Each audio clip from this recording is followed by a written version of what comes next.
Yes. Okay. Good morning, everyone. This is the SEB 113's RStudio workshop. In week 7. Today is week 7, Thursday. Thank you very much for joining us again. Today's topic is about the basics of programming in R. I will talk about data structure, decision-making statements, and iteration loops. Next week, we will talk about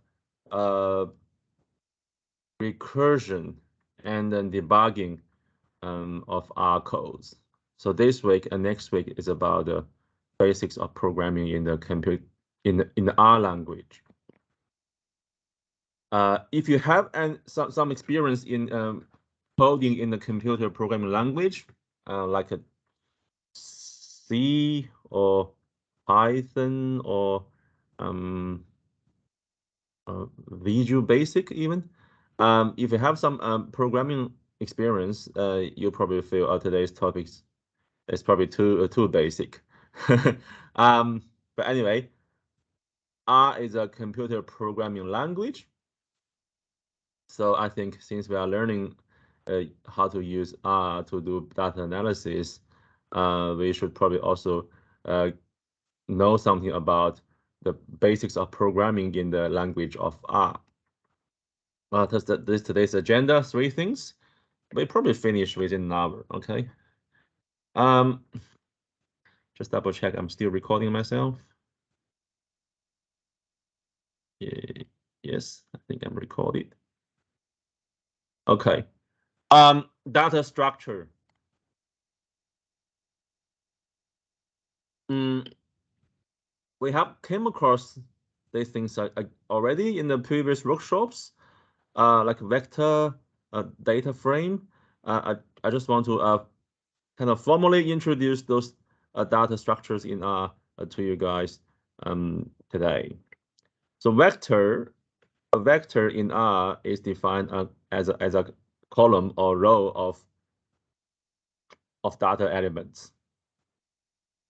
The important thing to remember is that the elements in a vector, they should be of the same type of data.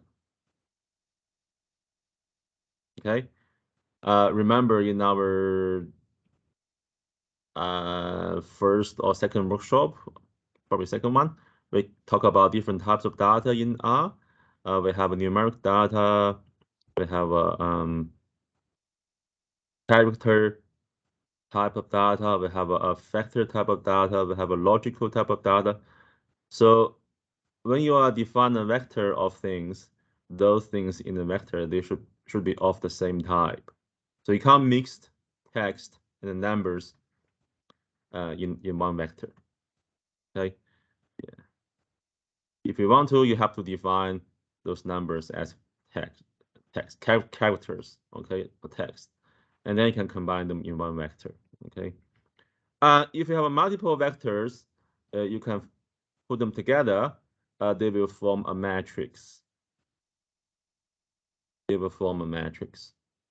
Okay. We haven't used much of this type of structure in our previous workshops, but just know that when you combine multiple vectors, you will form a matrix. Again, the elements of the matrix, they have to be of the same type of data in R. Okay, yeah. And the third one is data frame. This one we have used quite a few times in our previous sessions. So sometimes, very often, we have vectors, different vectors, and they are of different types of data. We can combine them to form a data frame. Okay, this is probably the most commonly used type of data structure in statistical analysis. Okay, so we may have multiple columns in a spreadsheet. Some are numbers, some are text. Okay, so we can form them to put them together to form a data frame. Okay, yeah. All right. So that's examples of a vector of a data frame or matrix. Okay, yeah.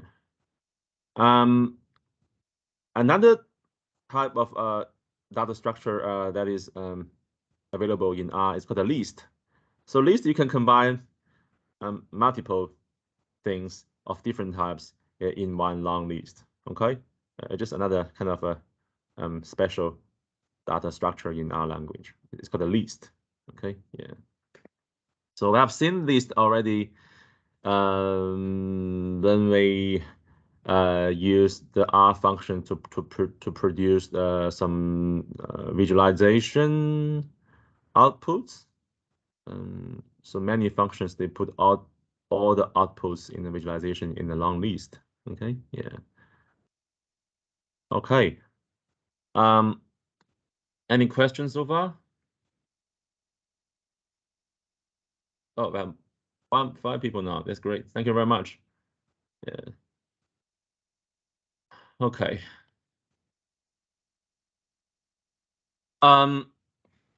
Yeah, so these are the basic structures of data in R: vector, matrix, data frame, and the list.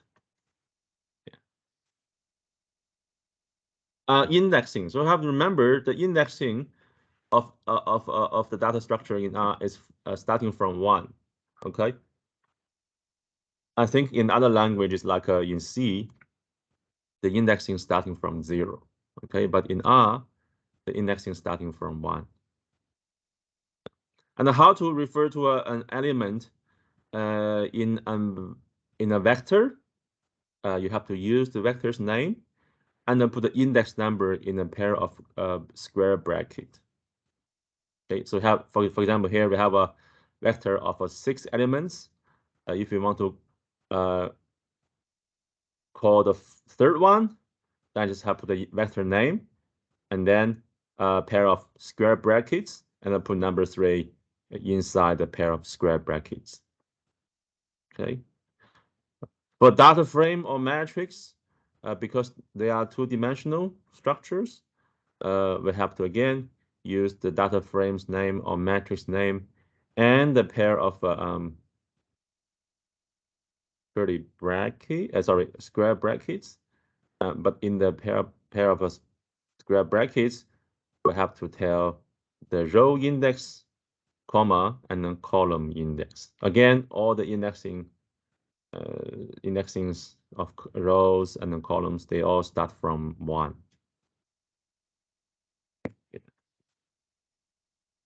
Okay, we'll see examples today, and if not today, we'll see examples tomorrow. I mean, not tomorrow, next week. Okay, so this week is about data structures, decision making, statements, and the loops.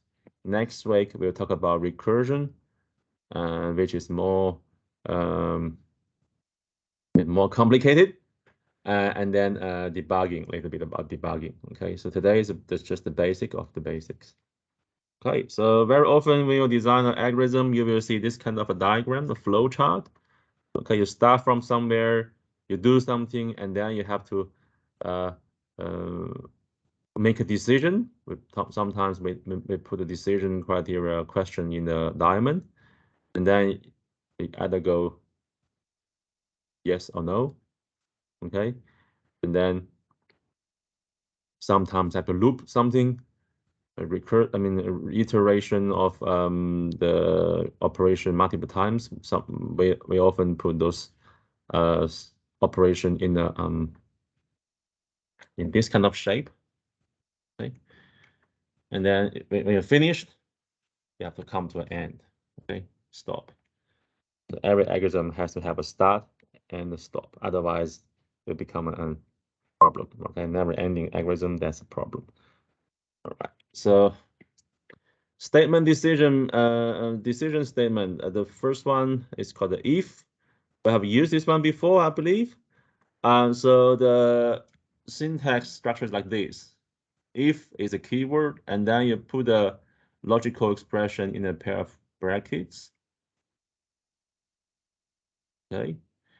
And then you put the operation when the statement is true inside a pair of curly brackets. Okay. So if the condition is true, then we execute the code within the pair of curly brackets. Otherwise, we just ignore that, skip that. Okay, if you put in a flowchart, it looks like this. The logical condition is in the diamond, and if it's true, we do the codes inside the curly brackets. Otherwise, we just skip that. Go to next. Go to the following lines of code.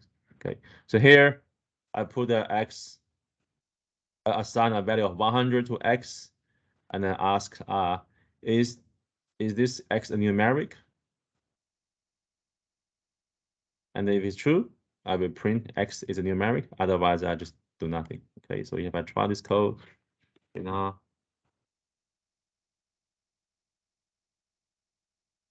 Maybe I'll open a script. Okay, so assign x value as 100, and then I will run this code. The is.numeric is a function to check if it's an object is a numeric or not. So obviously this time is true, so I will print out this statement. Run this, yes, there's the output in the console. Yeah. So if I assign a value as like a character, if I do this, now x is a character, and I run this one again, nothing will happen. Nothing will happen. Okay, this sentence will not be printed out. Right, that's the if function we have. This is the if statement we have used that a few times, I think. Okay, so if you want to add something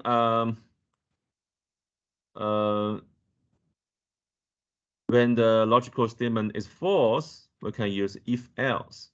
So if the logical expression is true, we do something else. If it's not true, if it's false, we do something else. Okay, so that's the logical, that's the flow chart of this if statement, and this is structure of the code. Okay, yeah. And then this is the example. Let's try again. Okay, this time, first of all, I'm going to assign 23 as a value for the object x. Now my x is 23. And then we'll ask, is x larger than 0 or equal to 0? This is a logical expression, okay? So is x a non-negative, in other words, okay, positive or equal to 0? If this logical evaluation is true, I will print non-negative number. Else, otherwise, I will print negative number.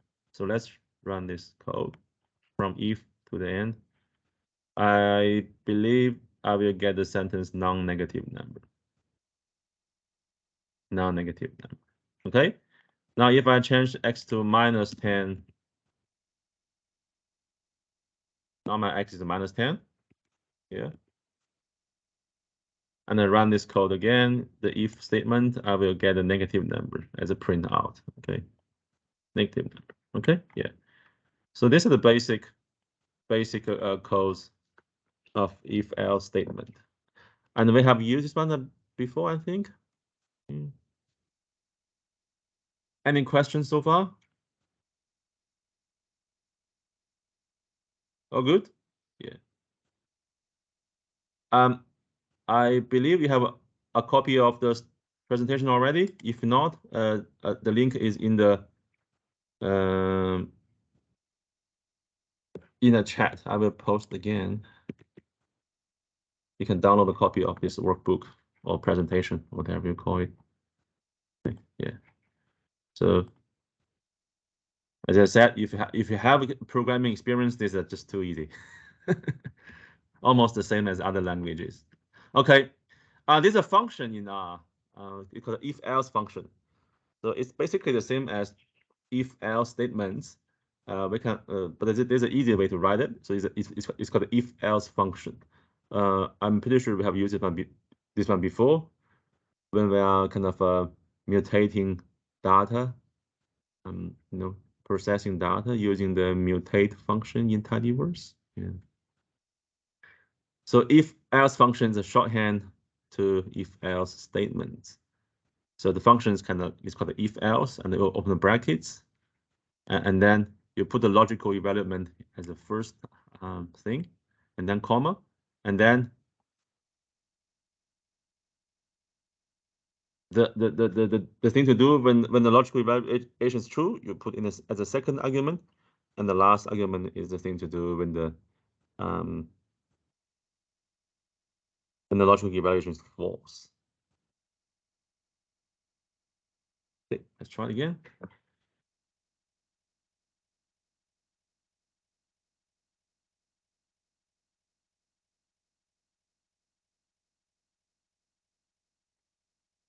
Okay, so I'm checking if x is larger or equal to 0. Remember, my x currently is -10, so if I run this line of code, I'm expecting to get a output as a negative number. Okay, run. Yeah, negative number.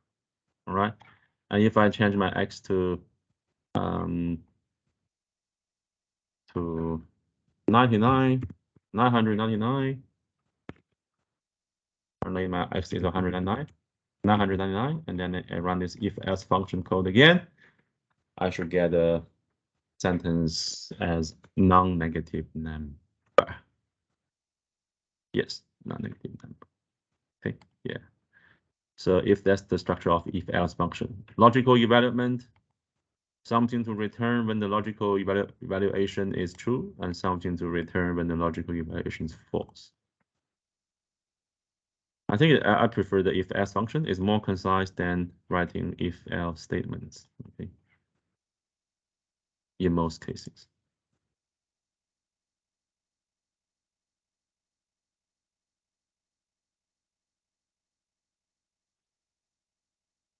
One thing I want to point out is using the if-else function, we can take a vector as an input. Remember last week we talked about function using R to write mathematical functions. You can give your function a vector of inputs, okay, and then the function will return a vector of outputs, okay, like this one.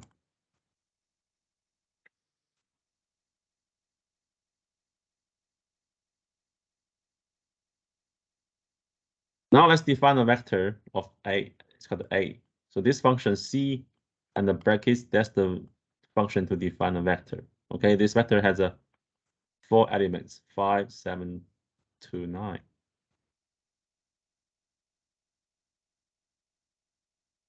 Okay, 4, 7, 2, 9. Yeah. And if I want to see the third elements of the vector, I just write like this, as I mentioned before. We write the vector's name and then the index number within a pair of square brackets. So the third element of the vector A. Vector's name is now C is A. The third element of vector A should be 2. So if I run this line, I should get 2. Yeah. Anyway, so if I run this if-else function, because A is a vector, this function will be will run something on each element of this vector. So this A modular 2, if you remember, this percentage symbol is a math operator in R language. It's called the modulus operator. Yeah. So divide something by 2, and then you take the remainder. That's the modular plus operation. So if the number is an even number, then the modulus over of 2 will be 0. There's no remainder. Otherwise, if the number is an odd number, then its modulus with 2 will not be 0. You will have a remainder of 1, right? Yeah. So let's do this. So what we get. make it odd, even, odd, which is correct. Just 5, 7, 9, 2. They are odd number, even number, odd number. Okay, yeah. So we can give a vector as input to the if-else function, and then it will return a vector of outputs.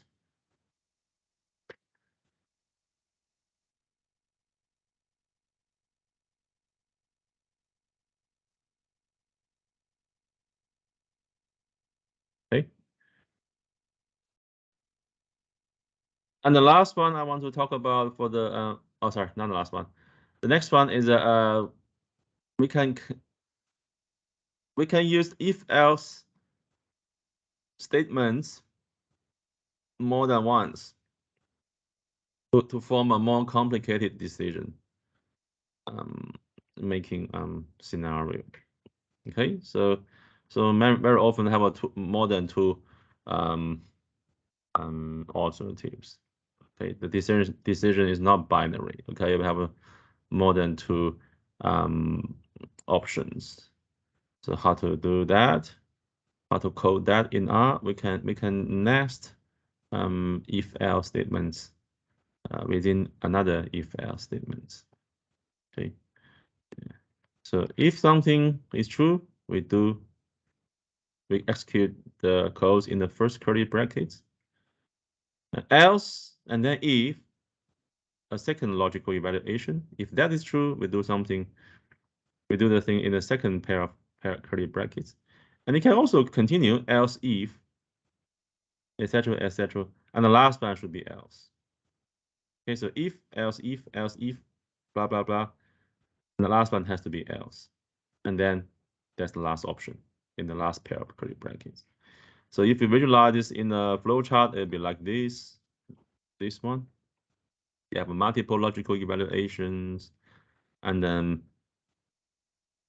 if anyone's yes, you do this thing here. Otherwise, if it's no, you go to the next logical evaluation until the last one. Okay, last one, if it's no, you run the last piece of code in the last pair of curly brackets. Okay, yeah. And the best way to learn coding is to use examples. So here now, x is 0 initially, and if x is less than 0, I will print negative number. Else if, so if it's not 0, if it's not less than 0, and if it's larger than 0, I will print positive number. Otherwise, the last option is else, I print 0. Okay.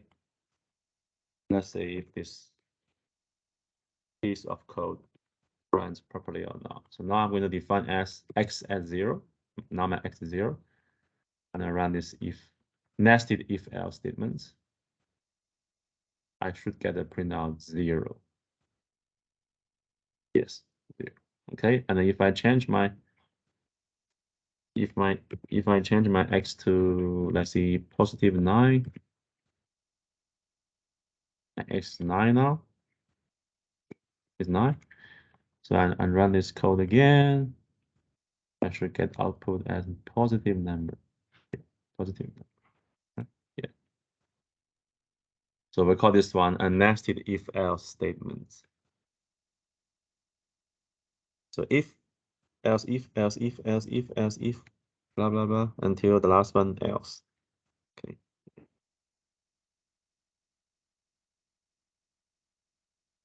Any questions? Oh, good. All right. Let's continue. And the last decision-making statement I want to talk about is called a switch function. Switch function. Again, this one can be a convenient function to replace if-else, nested if-else statements. Okay.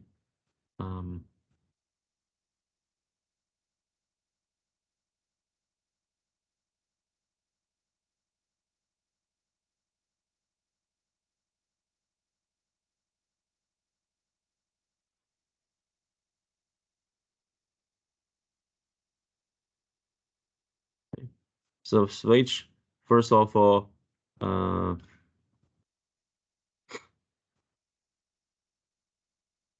you have expression which will return a value. Okay.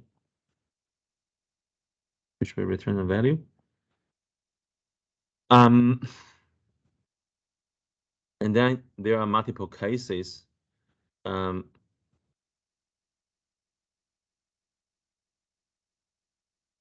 Which will be called out when the value of the expression is equal to the case number. Okay, so for example here, I have an example here.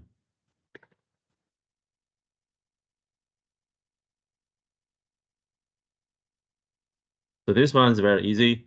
So switch number 3, because it's number 3, the third case C will be taken out as the return of the switch function, and then it assigned to the object called Z. And if I print Z, it should be C. See? C. And then if I print Z, it's C. If I make it a bit more complicated, the expression I say it's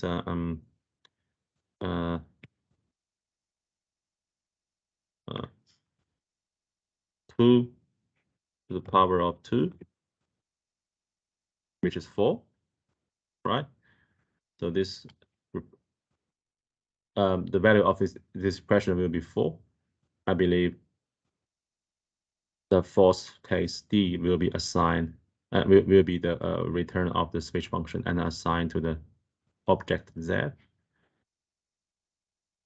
And if I print Z, it will be D. Okay, so this part, the first argument of the switch function is the expression. It must return some value. Okay, 1, 2, 3, 4, 5, 5, blah blah blah, and then you have multiple cases waiting to be called out. Okay. If the value is out of the number of cases, if I have a 5 here, but I don't have 5 cases, it will be an error. Okay, it will be error now, nothing. Now, okay, yeah.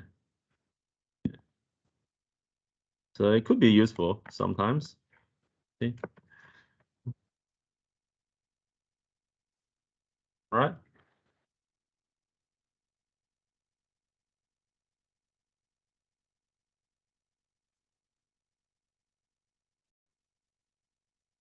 Any questions so far? All good.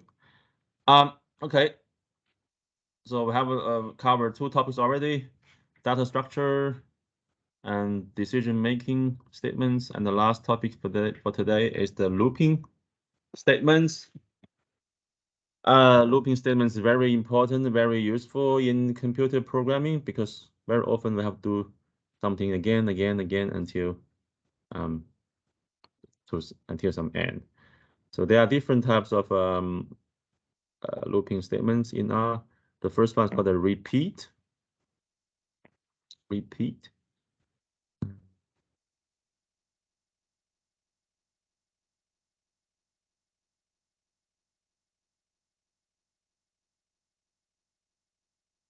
So the structure of repeat statements like this. So you start with the keyword repeat and a curly of bracket, a pair of curly brackets, and then you put the thing you want to do in the curly brackets. But you also have to have a ending condition. That is in here. If ending condition is true, break. So that's the flow chart. You enter the loop, and then in the repeat statement, you enter the loop, do something first, and then you check if the ending condition is satisfied. If it's true, exit the loop.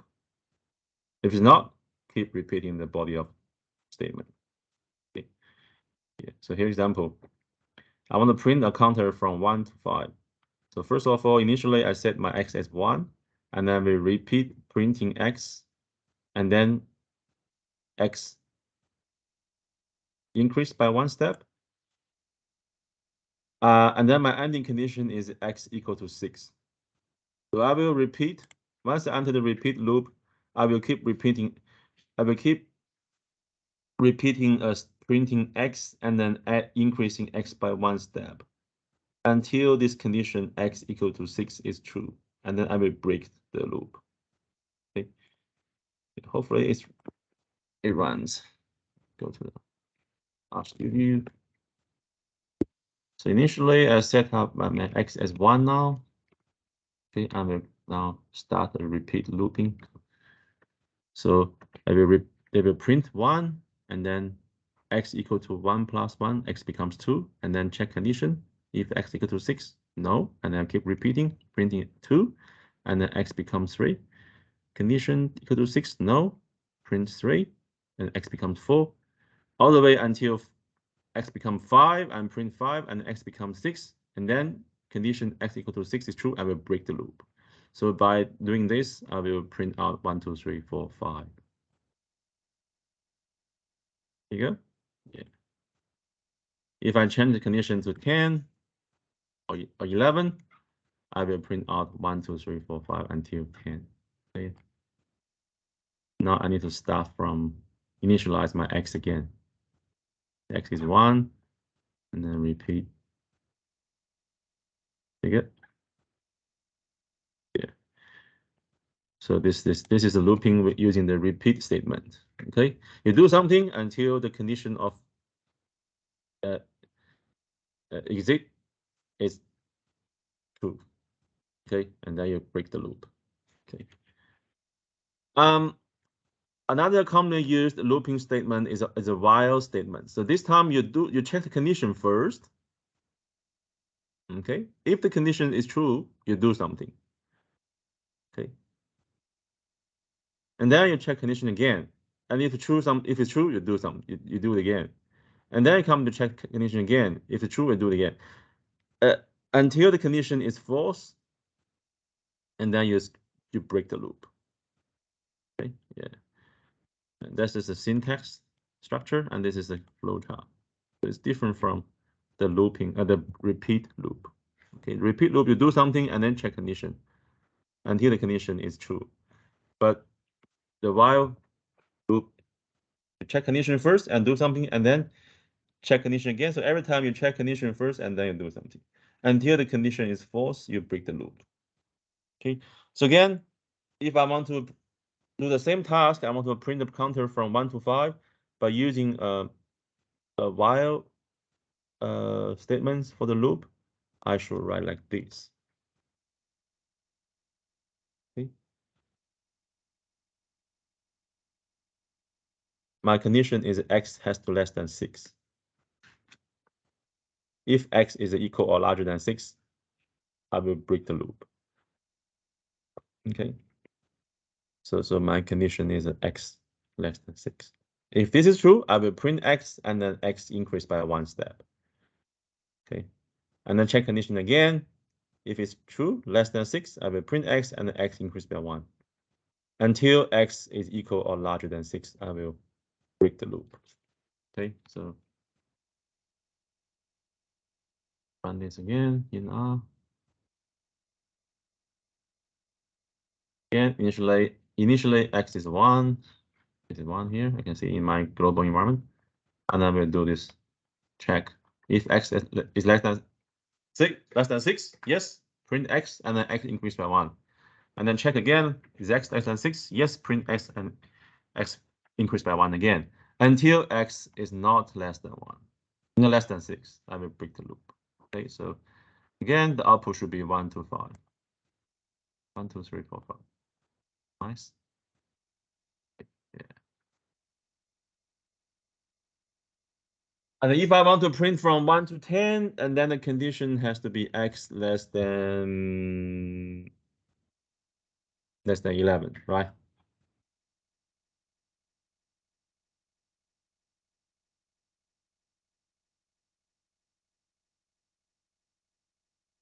Yeah, yeah.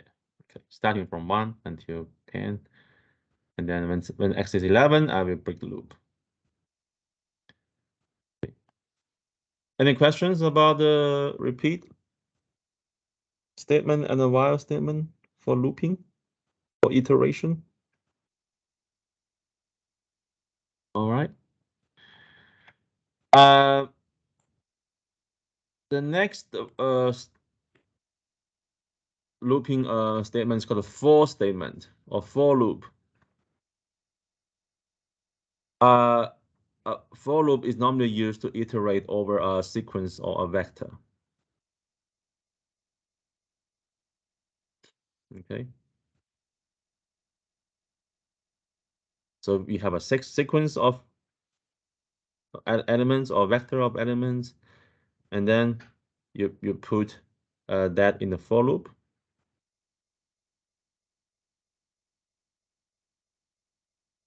Until the last element in the vector or sequence. Okay, so the for loop is used a lot. In data process. Okay, normally we have like a vector or data frame or something. We want to do something for each element in the sequence or vector. We can use a for loop to do that very efficiently. Okay.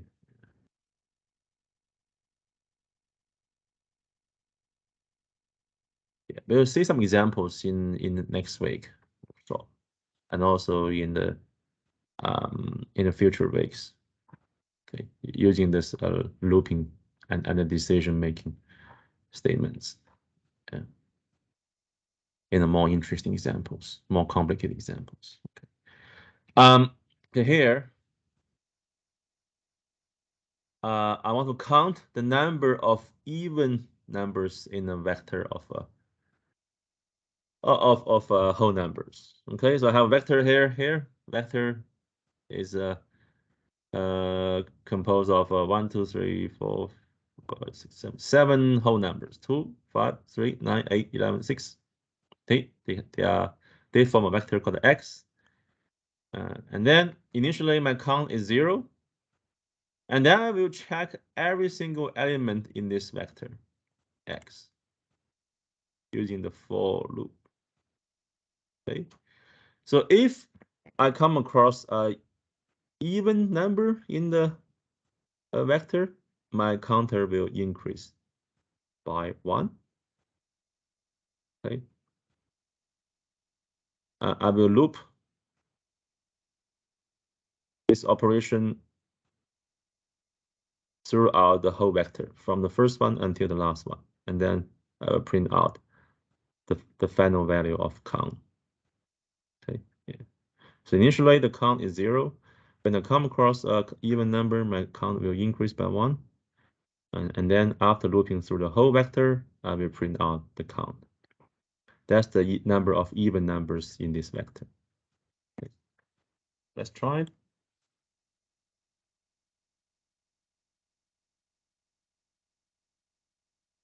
First of all, let's define my vector x. Now x is a vector, has 7 elements from first one until last one. 2, 5, 3, 9, 8, 11, 6. And then my count is 0 initially. Initially, no even numbers identified. And I'm using the for loop. I'm using the local variable called val to represent an element in the vector x. Okay, so the x is defined outside the loop. It's here, but the val is just a local variable being used within this for loop. Okay. Yeah.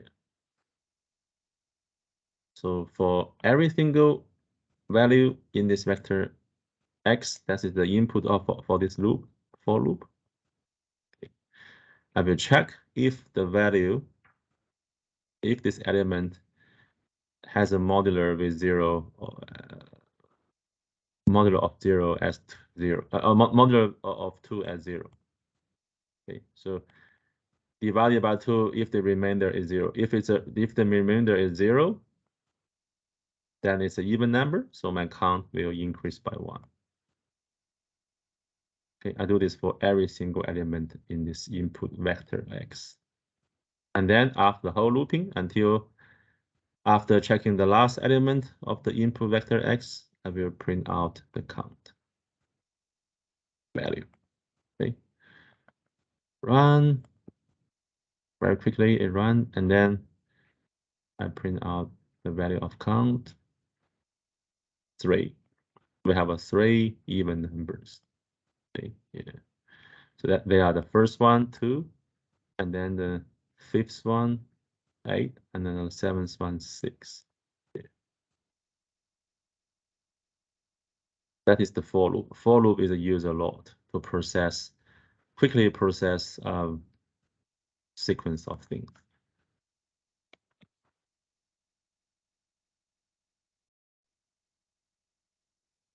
Okay, the last one. This is probably the last page, I think. The last I want to mention is the two things. You may come across them very often in looping, but they mean different things. Okay, one is a break. We have seen break before. That's break the loop, the whole loop, and the other one is called a next. Next is not breaking the whole loop. It just move to the skip the current round and then move to next round. So it's still in the loop. Okay, yeah. You may come across these two things in one loop. Okay, sometimes you do next, sometimes you break. Okay, so just pay attention to that. Break means the jumping out of the loop, do something else, and the next means we are still in the loop, but just skip the current step and then move to next round. Yeah.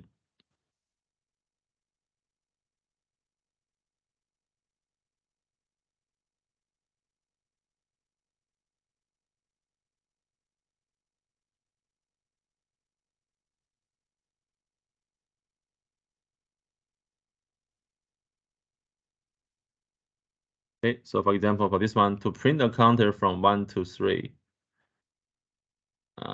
So here, if X is a sequence from 1 to 5, this is how to define the sequence from 1 to 5. And then for each value in the sequence X, I will check if the value is 4. If the value is 4, I will break the loop. Otherwise, I will print the value. Okay, so the first one will be 1. 1 is not equal to 4, so I print 1, and then next one is 2. 2 is not equal to 4, I print 2, and the 3 is not equal to 4, I print 3. And then 4 is value is equal to 4, I will break. So I will not print 4.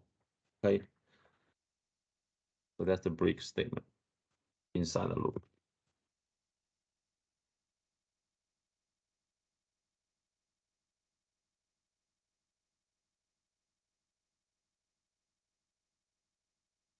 And 2, 3. Okay, break means jumping out of the current loop. Okay.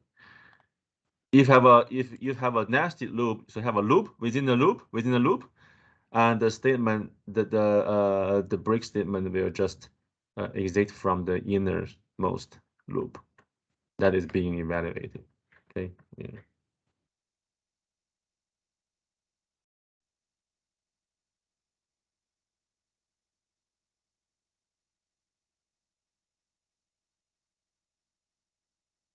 That's the break statement.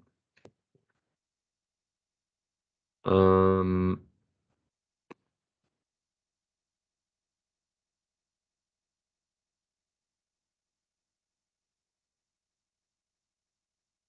then for next is a different. Next is to skip the current iteration of the loop, but not terminating it. Okay. So example here is we print a counter from 1 to 5, but skip 3. Okay. So if value is 3, we go to next. We skip it. Okay, and then we print 4 and 5. So if I do this,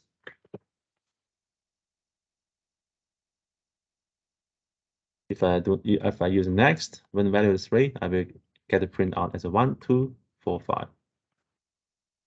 3 is a skipped. Okay, yeah. All right. So basically, that's all I want to introduce to you guys this morning, just within 1 hour. The basics of programming are the data structure, The decision-making statements, the if else, nested if else, and the if else function, and also the switch function. And then the loops, the repeat loop, the for loop, the while loop, and then the next and the break statements within loop. Very basic, but essential stuff. I'm pretty sure if you are programming in the language, you always have to know these things and use them a lot, almost every time.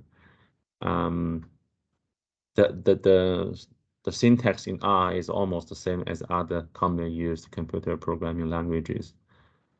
And again, remember our indexing in R is starting from 1, not from 0. Okay, if you are a programmer in C or C# or C++, I think the indexing in those languages, they start from 0. Yeah. But indexing in R is more kind of intuitive, starts from 1. Any questions before we finish today's workshop?